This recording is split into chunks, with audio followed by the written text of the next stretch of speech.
Discussing coping with depression, specifically how you think affects how you feel. As a reminder, this presentation slash webinar video is through the Counseling and Psychological Services Office. We are located on the fourth floor of the IU Health Center, and you can get in touch with us by calling 812-855-5711.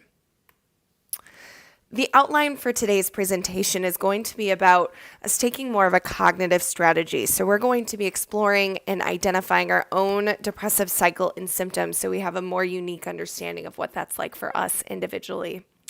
Really work to thoroughly question how our depressive cycle may be contributing to our overall distress.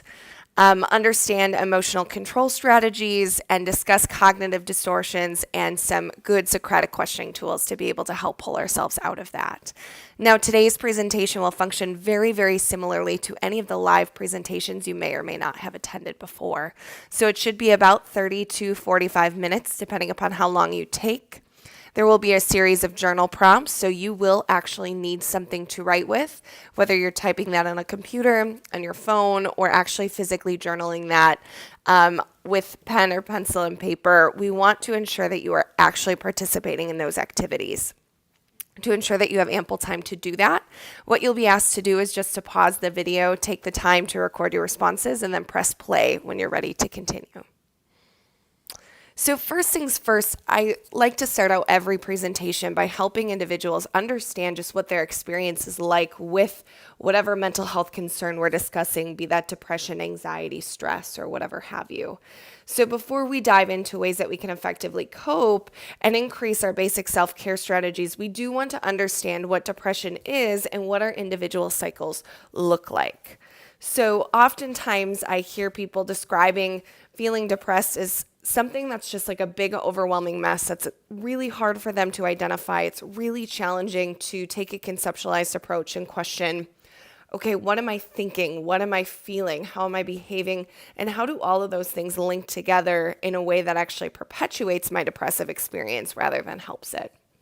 So my hope is that in further slides, we're going to be able to break that down a little bit further for you.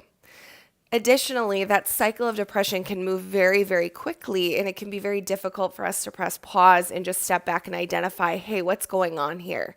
And how does all of the above symptoms really come together in a way that contributes to my depression, either positively or negatively? So my hope is that we're going to be able to start identifying what our individual cycles of depression look like.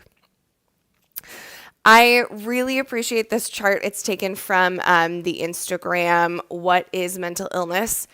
Because oftentimes I will have individuals come into their therapy sessions or their triage appointments for the first time and describe themselves as being lazy or have a lot of really negative connotations when they think about the idea of possibly experiencing depression. Now, depression is actually a list of all of these symptoms, and then certainly some more after that. But these are just some fairly generic symptoms that people can experience. A loss of interest in daily activities, appetite or weight changes, unexplained aches and pains, so definitely some physical symptoms, feelings of hopelessness, helplessness, anger, irritability, sleep changes, loss of energy, self-loathing, so any of those more self-deprecating thoughts, concentration problems, reckless behavior. Certainly there's low mood in general. Something else that's not listed in here is thoughts of suicide or self-harm, excessive guilt, lots and lots of symptoms. So it goes far beyond just this idea of being lazy or feeling sad. So certainly I encourage you to question, what symptoms are you identifying with? So as we think about those symptoms further, when an individual experiences them, it can bring about some pretty drastic changes to their life, to their routine, to their behavior, so on and so forth. However, we find that it is the behavioral changes that can often make the depression worse, and it can actually prevent an individual from being able to cope effectively and therefore experience whether it's a drastic or a slight reduction in symptoms. So I just want you to pause and question, how do your thoughts impact your feelings? Just question that for a second. And then question, furthermore, how does that impact how you behave? And I will break this down a little bit further as we know that there's a link between all three, and they can definitely trigger and kind of have this pinball effect on one another. So if we think about a common symptom of depression, as we discussed on that chart earlier, one of those common symptoms is low energy and decreased motivation. So if an individual is starting to feel relatively depressed and they're feeling low energy, they're having decreased motivation, this can cause someone to think or feel, okay, hey, I need to cut back on some of my tasks and responsibilities to effectively cope. Well, if we're cutting back on our tasks and responsibilities, that might lead us to not getting our assignments done as quickly, perhaps not engaging in social interaction, perhaps not going to the gym or doing some other sort of self-care strategy because, again, we're feeling lower energy, a decreased motivation. So we think, hey, I need to listen to what my body's saying. I need to cut back on these things. Now, if that cycle begins, that can often lead to what we call the cycle of depression. So that low energy and fatigue can lead to decreased activity or the neglect of any responsibilities. And then both of those things can lead to increased feelings like guilt or even some hopelessness overall, thinking that you're ineffective or inadequate. There's lots of self-deprecating thoughts that can come from there, and that only perpetuates that depressive experience further. As you can see, that cycle can start to move very quickly. If somebody's starting to question their effectiveness, that can lead to increased feelings of guilt, and the more guilty that somebody might feel might increase anxiety overall socially, which might lead them to not wanting to engage in that social experience. And as you can see, it can just start moving really rapidly. So our hope is that we can begin identifying what our own cycle of depression can look like in an effort to, number one, identify our own depressive triggers because they're all individual. Number two, identify and understand how we may be responding to the depression in a way that actually perpetuates it and causes us more distress rather than helps it. And then really question intentionally what could be a more helpful behavior or thought for me to integrate here. Now, let me put out a disclaimer. This is very challenging. I do not expect this to be easy. After you look at this, if you're rolling your eye and you're thinking to yourself, oh my gosh, okay, Caps, this is much easier said than done. Absolutely. But the challenge is if we can actually slow that down and begin identifying, hey, what's happening in my body, in my mind, what I'm feeling, how I'm behaving, what does that all look like? And how does that contribute together? And how can noticing and developing that insight help you notice it more in the moment and help you begin questioning where are just very, very tiny entrances for me to try doing something even just 5, 10, 1% different.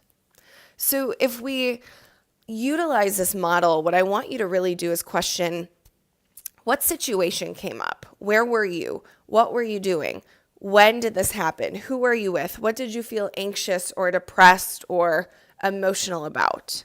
And a lot of this says anxiety, but for the frame of this, I want you to think about depression, though certainly we know that anxiety and depression can kind of go hand in hand. So physical, like really question what's happening in your body. So that low energy, perhaps you do experience physical symptoms of anxiety as well. Maybe you get tension headaches, anything of that nature. So what are you noticing in your body? What physical sensations are you experiencing? Cognitive question, what went through your mind when you felt depressed or felt anxious or somewhat upset, however you choose to label it? So really write down those actual thoughts. What did those thoughts say or mean about you or mean about how you are interpreting yourself or the situation? So really write them down. If you're thinking, I'm worthless, I am a horrible human being, I'm a terrible friend, I'm never going to be able to get through this, I should, insert any type of should statement there, lots of different thoughts like that. Really question, and you can do this more generally or specifically to a situation. What are those things that you're thinking when you are feeling more depressed or anxious or whatever that emotion or experience is? Behaviorally, what was your first instinct or automatic response? What did you do or what did you try to avoid?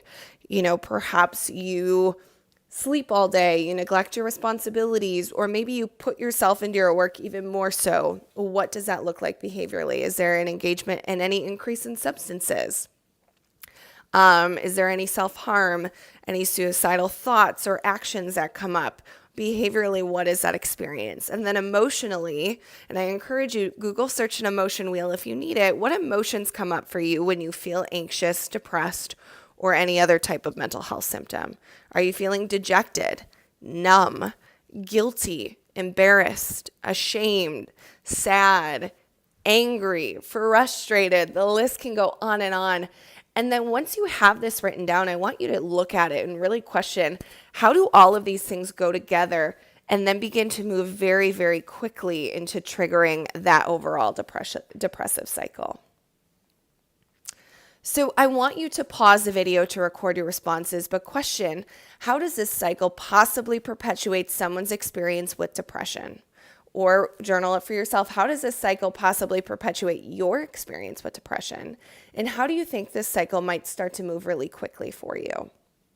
Again, as with any journal question, I want you to pause the video, record your responses, and then press play when you're ready to continue. Now, I want you to also journal, what are some examples of your depressive triggers?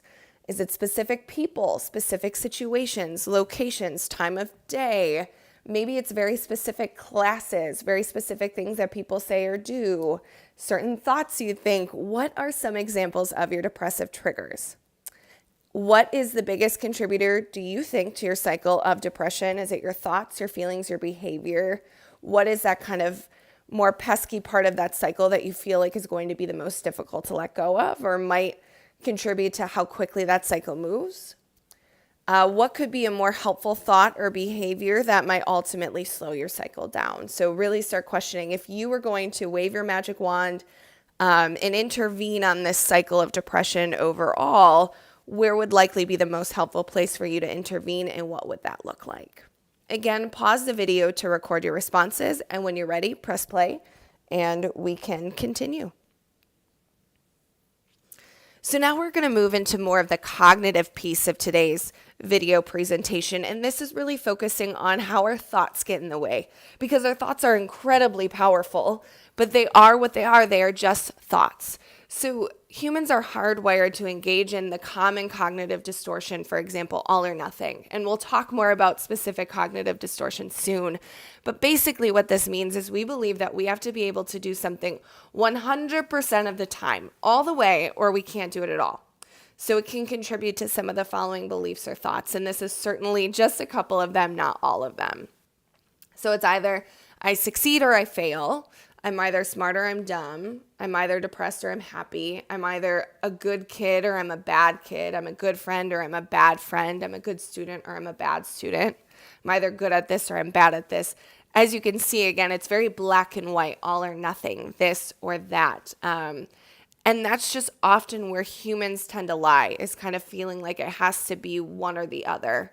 And so my challenge for us as we get going into this is being able to develop some good strategies, or begin thinking about some good strategies we can use to catch ourselves in those cognitive distortions and utilize some cognitive strategies to be able to hopefully pull ourselves out of it. So another journal prompt, before we continue, I just want you to consider the following. This should hopefully kind of set us up for the strategies we will be discussing further. I want you to question, what types of all or nothing thoughts do you engage in? And then when those thoughts come up, what do you notice about your mood? What happens? How are you feeling?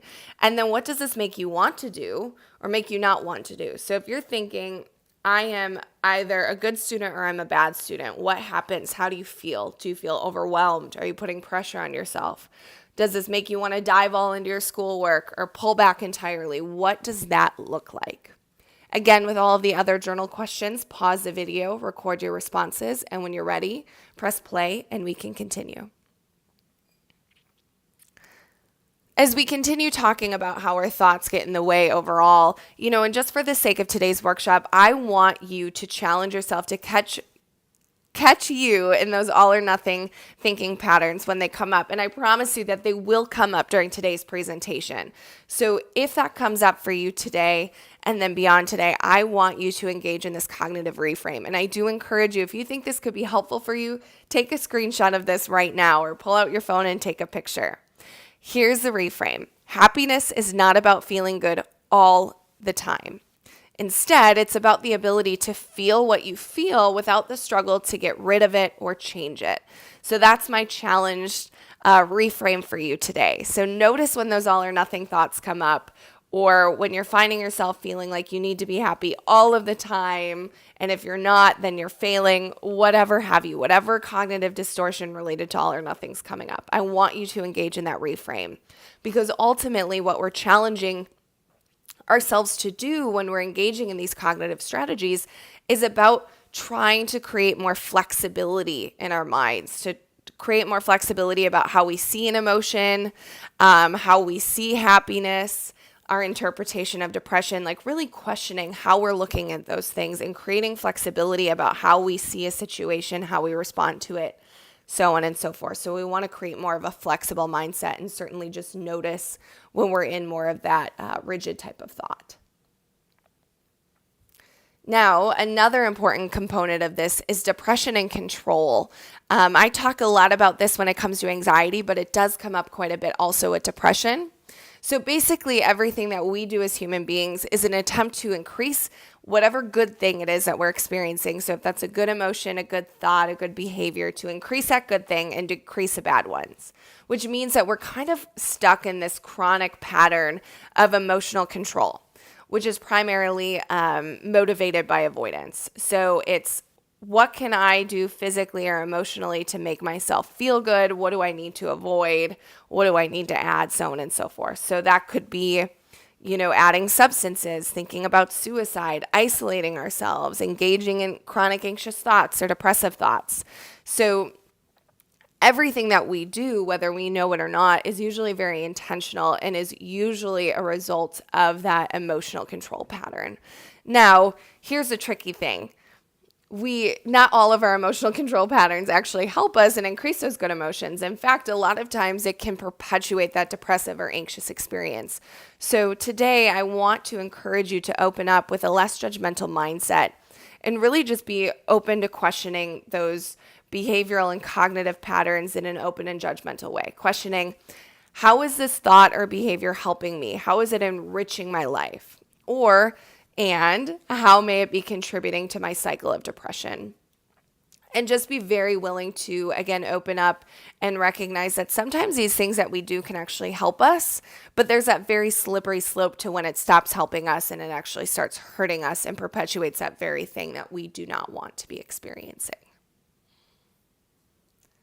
So I want you to question, what are some thoughts or behaviors that you engage in to attempt to control your depression? And then how does this help you in the short term? And how does it help you in the long term? That's a really important link, is being able to open your mindset up to question not only how it helps you now, but also how do you expect that that's going to help you later or not help you later. As always, I want you to spend some time, journal your answers, and when you're ready, you can press play and we can continue. As we begin moving in further, just discussing this idea of our depression and our emotional control strategies and trying to avoid that thing that makes us feel really bad, what I want you to think about as a strategy is just whenever you're approaching a thought or a behavior, whether that's before you're doing this thing or thinking that thing, or after you've already engaged in it. So that's a really important thing too. A lot of the thoughts you experience are automatic. So this idea of intervening on it before it happens might not be likely. So if you notice that you're having that kind of all or nothing thought or that anxious thought or depressive thought, and you're noticing, okay, I'm trying to control how I'm feeling, or this thought is not helping me, or this is a depressive thought, whatever have you, whatever pops up in your mind, I want you to pause and question, what am I doing or thinking right now? How has this helped me in the short term? Or how will this help me in the short term? How has this or how will this help me in the long term? And what does this thought or behavior cost me? So what does it cost me now? What's it going to cost me later? And what type of thought or behavior could connect me to the life I want to lead? Or what thought could be more representative of the situation at hand? So let's say, I'm going to give you an example of this. Let's say you're having, the thought, either I'm a good student or I'm a bad student. I have to get 100% on this paper. And that's leading you to feeling really anxious and just way too anxious to even sit down and get your work done. So really questioning, what am I thinking right now? How is this thought helping me in the short term? You might answer I think that it's going to be more motivating. I think that it's going to help me connect to my value of wanting to be a good student versus how is it connecting and helping you in the long term? You might recognize it's not. It's actually convincing me that I am a bad student, or it's making me feel like I can't actually get my work done, or, something along those lines. What does this thought or behavior cost me? You might notice that it costs you just a true representation of how you actually are as a student. It might cost you feeling good emotions or experiences in that class because you're so preoccupied with either being perfect or not good enough at all. Again, these are just examples. And what type of thought or behavior could connect me better to the life I want to lead, or what thought could be more representative of the situation at hand? So it could be, hey, it's really important to me that I am successful academically. Because I know it's important to me, what do I need to do? Hey, I'm really putting a lot of pressure on myself because I know I want to be a good student because of these things. Here's what could probably help me more, something along those lines. So again, this is about just being willing to open yourself up, create some insight, and just being willing to question your cycle overall and how this might be contributing to the distress you're experiencing. So I want you to journal. What do you do to attempt to think your way out of your depression or your anxiety? What do you do behaviorally to help reduce your depression? And how do either one of these strategies help you? And I do encourage you to question, how does it help you in the short term or in the long term? And when you are ready, please press play and we can continue. So as we're getting ready to discuss our thought strategies, again, I just want to continue to remind you, all of this is so much easier said than done. And while it might be ideal to just be able to flip all these negative thoughts or difficult thoughts that you experience on its head and just stop that from occurring and just think something different, that's not likely. In fact, I often hear a lot of my students saying how frustrated they get when people are like, well, just stop thinking that way. Think something different. Think on the bright side, anything along those lines. So because we know that that's not realistic, we want to find more true and representative ways to respond. So instead, we want to be able to just question their thoughts, question them in an open and non-judgmental way, be able to question, what's the authenticity behind this? What is the accuracy of it? And then from there, once we can kind of question that and sit in any of that dissonance that might come up, we might be able to question, hey, what are some other thoughts that might actually be more accurate or representation of the situation at hand? So it's more so just trying to open them up instead of flipping it on its head, and being willing to do that in a non-judgmental, open sort of a way. Overall can be far more helpful than just saying, stop thinking that, think something different. Because we all know if we could do that, we would have done that by now. A great tool that I love to encourage people to utilize for this is Socratic questioning tools. So this was actually taken from, I believe the website is therapy worksheets or psychology tools, something along those lines. But if you just Google search Socratic questioning PDF worksheet, you'll get one that pops up. And this is only a portion of it. So this is just an example of it, is you might put up, what's the thought to be questioned? The thought might be, I'm a failure, or I have to get 100%, or I'm not going to be a good enough student, or I don't think I can do this, I'm going to fail out, something like that. It's looking at that thought and being able to just question, okay, so what's the evidence for this thought? What is making me believe that this thought is true? And what is the evidence that negates it? Just being very open to questioning both sides. Questioning, am I basing this thought on fact or on feelings? Being able to kind of decipher that difference can be really helpful. Is this thought black and white or all or nothing when the reality is more complicated? And I encourage you to pull that out. Like what does make it more complicated? What are you missing? What evidence are you misinterpreting? What assumptions are you making? Again, questions that really just pull this thought apart. It's not saying let's flip this thought on its head. It's just saying like, let's really look at it. Let's look at what's contributing to this. And is this actually representative, or are there certain things that I'm missing because I'm finding myself engaging in more of those cognitive distortions? So this is a great tool and strategy for you to use. I just encourage you, feel free to Google search Socratic questioning tools or bring it up to your therapist, and they will likely be able to help you with that. So as you're pulling that apart, you're probably going to notice yourself engaging in some of these cognitive distortions. And again, we talked about that one all or nothing at the very beginning, but there are so many more.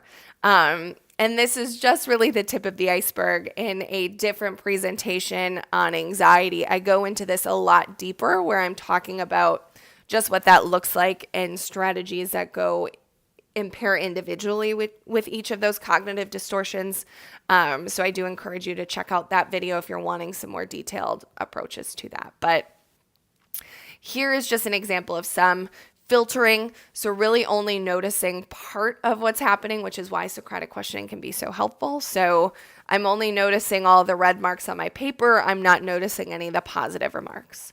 Polarized thinking, we've already talked about this a bit, the all or nothing.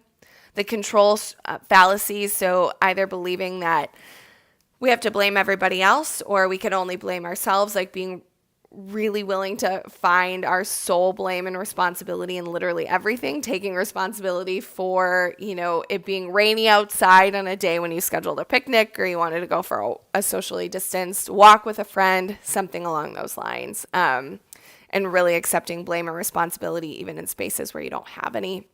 Fallacy of fairness, assuming that life should be fair, and any time that it's not, what's wrong with me?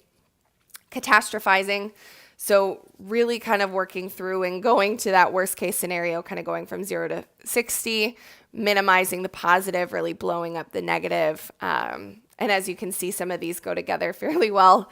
Heaven's reward fallacy, expecting self-sacrifice to be rewarded.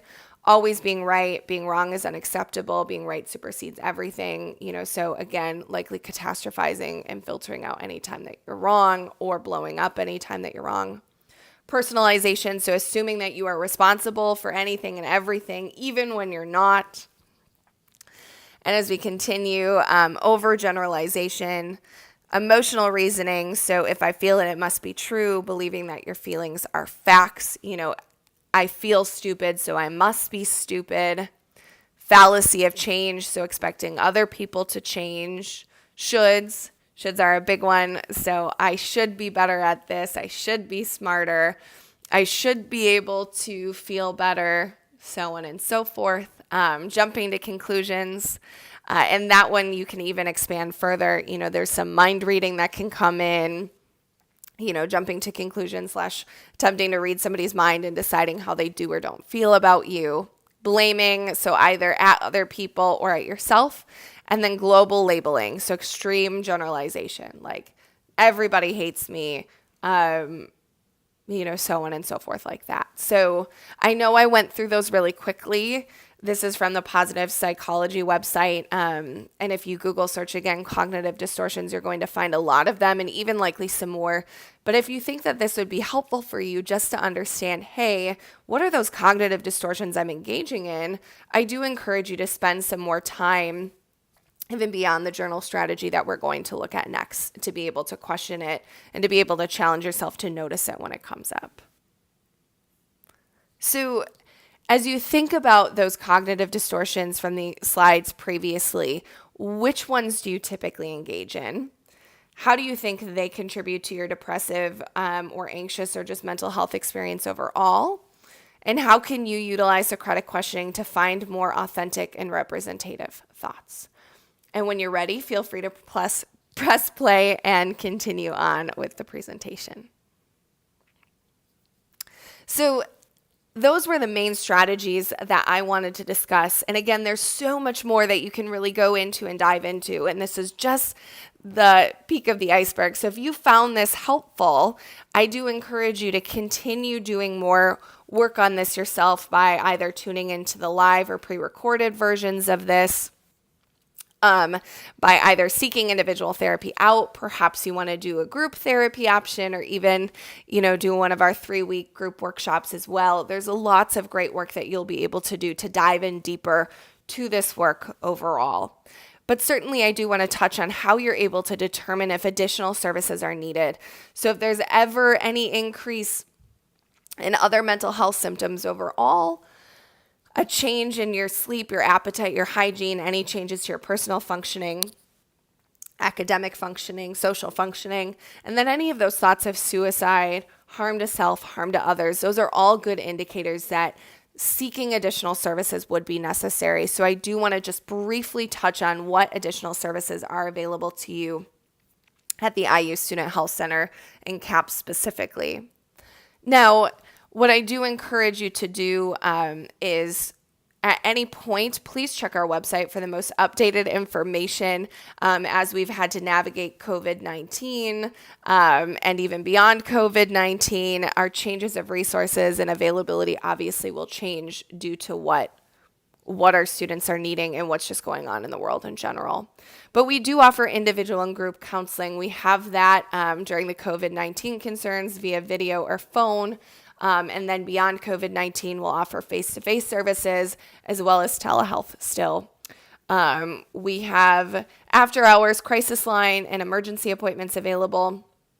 You can call 812-855-5711 and after hours select 1 to be able to talk with someone, and that's 24 hours a day, 7 days a week. So if you're really distressed at 2 a.m. on a Saturday, it's an emergency, you can't wait to call Monday, or you can't wait for your appointment in 2 weeks, please give us a call. We're there to be able to help you determine what you're needing.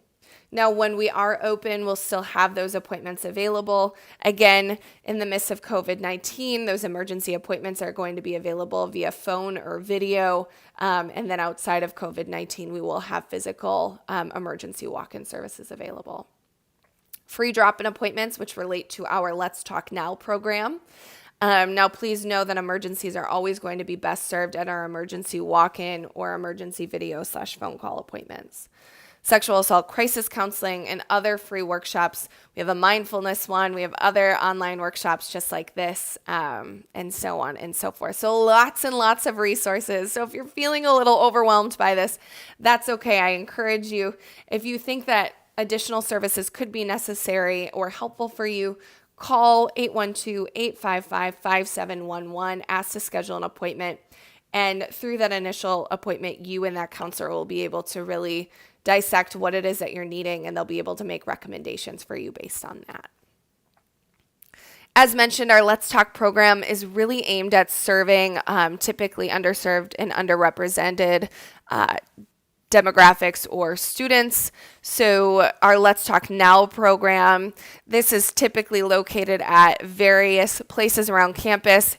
Usually you're able to view the website, see where someone's located, what times they're available, and you show up without an appointment and you just get to talk. You just get to let's talk right now. Now, obviously, I want you to view our website to be able to get the most accurate and up-to-date information about how things are being impacted by the global pandemic or how things are not being impacted. Let's Keep Talking is a more formal counseling program, but again, that serves our traditionally underserved students. That's usually located at our Asian Culture Center, La Casa, Neil Marshall, Group Scholars, DEMA, Office of International Services. Now, in light of COVID-19, all of those services will be remote. But if you still identify with one of those cultural centers, you are able to technically see that counselor that would usually be located at that cultural center. And then certainly when things go back to being face-to-face, you are able to physically see them at that center as well. Again, please check our website for the most up-to-date information.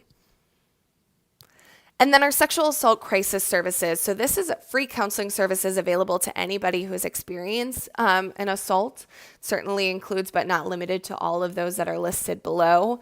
So this is an extension from CAPS. It's staffed by counselors who are specially trained in working with individuals who have experienced trauma, sexual violence, sexual assault. So if you think that that could be important for you to discuss or a part of your treatment, you can certainly see an individual who specializes in that. Now, what is important for me to mention is you don't have to know any of this right away. If you're confused about what you might want, again, just feel free to make that initial appointment, and that therapist will help you work through what service options will be best available to fit your needs. Now, our SAC services include individual, group, couples counseling, support groups, psychiatry care, information and assistance with medical, judicial, or legal issues. They do have an after-hours crisis line that you're able to call. Please note that crisis line is different than CAPS's crisis line right now. Their crisis line is 812-855-8900, and these services are available for all genders and all identities. And last but not least, there is a Center for Human Growth, which is another counseling service option available on our campus. They are through the School of Education, and they certainly have some similarities and some differences to what we as CAPS can provide. So if you're interested in exploring other counseling service options at IU, please feel free to call their phone number, 812-856-8302, or visit their website to, again, get the most updated information about their services and what they are and are not able to provide. That is the end of today's presentation. I do encourage you continue to explore our video library in the future, or log on to any of our live workshops to get additional information and good psychoeducation on various mental health topics.